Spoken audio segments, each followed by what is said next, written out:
निजामाबाद जिले में ग्राम पंचायत चुनाव के दूसरे चरण का मतदान 14 दिसंबर की सुबह 7 बजे शुरू हुआ और कड़ी सुरक्षा व्यवस्था के बीच शांतिपूर्ण ढंग से संपन्न हुआ। मतदाता सुबह से ही अपने मताधिकार का प्रयोग करने के लिए पोलिंग स्टेशनों पर लंबी कतारों में खड़े दिखे।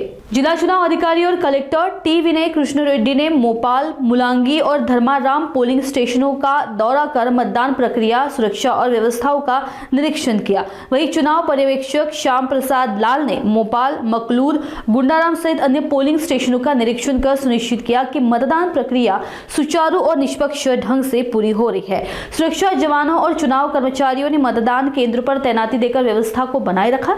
यह चरण विशेष रूप से ग्रामीण क्षेत्रों में मतदान को बढ़ावा देने और सभी मतदाताओं को उनके अधिकार का प्रयोग सुनिश्चित कराने के लिए आयोजित किया गया। तेलंगाना से अनंतोजी कालिदास की रिपोर्ट नागपुर समय के लिए। ఈ రోజు నిజామాబాద్ జిల్లా వ్యాప్తంగా కూడా సెకండ్ ఫేజ్ ఓటింగ్ అనేది మార్నింగ్ 7 గంటలకు ప్రారంభమైంది। 8 మండలాల్లో 162 గ్రామాల లోపల కూడా రెండో ఫేజ్లో భాగంగా ఎలక్షన్ జరుగుతుంది। సో అందరూ కూడా యాక్టివ్గా పార్టిసిపేట్ చేస్తున్నారు।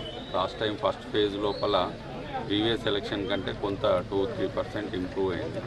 ఈరోజు సండే కావడంతో ఇంకా కొంత ఎక్కువ యాక్టివ్గా పార్టిసిపేట్ చేస్తున్నట్టు కనిపిస్తుంది। సో స్ట్రెంత్ ఎక్కువ కనిపిస్తుంది। సో అన్ని పోలింగ్ స్టేషన్లో కూడా ప్రశాంతంగా స్టార్ట్ అయింది। 1 o'clock వరకు ఎలక్షన్ కంటిన్యూ అవుతుంది। 1 o'clockకి పూర్తి లైన్లో నిలబడ్డ వాళ్ళందరికీ కూడా మనం ఓటు హక్కు కల్పించుకునే అవకాశం ఇస్తున్నాము। సో 2 o'clock నుండి అన్ని గ్రామాల లోపల కౌంటింగ్ స్టార్ట్ అవుతుంది। కౌంటింగ్ కంప్లీట్ అయిన వెంటనే ఉప సర్పంచ్ ఎలక్షన్ కూడా కంటిన్యూ చేసి సెకండ్ ఫేజ్ ఈరోజు పీస్ఫుల్గా కంక్లూడ్ చేస్తాం। కొన్ని చోట్ల ఫస్ట్ ఫేజ్లో కౌంటింగ్ ప్రక్రియ ఆలస్యం। సో మనకి ఎక్కువ వార్డ్స్ ఉన్న దగ్గర కౌంటింగ్ మండల్ హెడ్ క్వార్టర్స్ కానీ మేజర్ గ్రామ పంచాయతీ కానీ కొంత లేట్ అయింది ఫస్ట్ ఫేజ్లో కూడా। ఫస్ట్ ఫేజ్లోనే మేము ఆల్రెడీ ఒకసారి 3 కానీ 4 కానీ కౌంటింగ్ స్టార్ట్ చేసి క్విక్గా చేసే ప్రయత్నం చేసాం। బట్ స్టిల్ కొన్ని డిలే అయినాయి।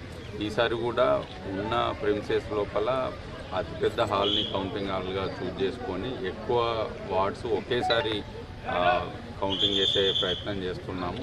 కానీ వార్డ్స్ అయిన తర్వాత సర్పంచ్ మాత్రం ఒకే ప్యారలల్గా వేయలేము, ఒకవేళ కంటిన్యూస్గా వేయాల్సి ఉంటుంది। పెద్ద గ్రామ పంచాయతీల లోపల సర్పంచ్కి ఓట్స్ ఎక్కువ ఉంటాయి కాబట్టి కొంత డిలే అవుతుంది। బట్ డిలే అయినా సరే మనము అన్ని మెజర్స్ తీసుకొని సెక్యూరిటీ కానీ పవర్ సప్లై కానీ అన్నీ తీసుకొని పీస్ఫుల్గా ఈరోజు కంప్లీట్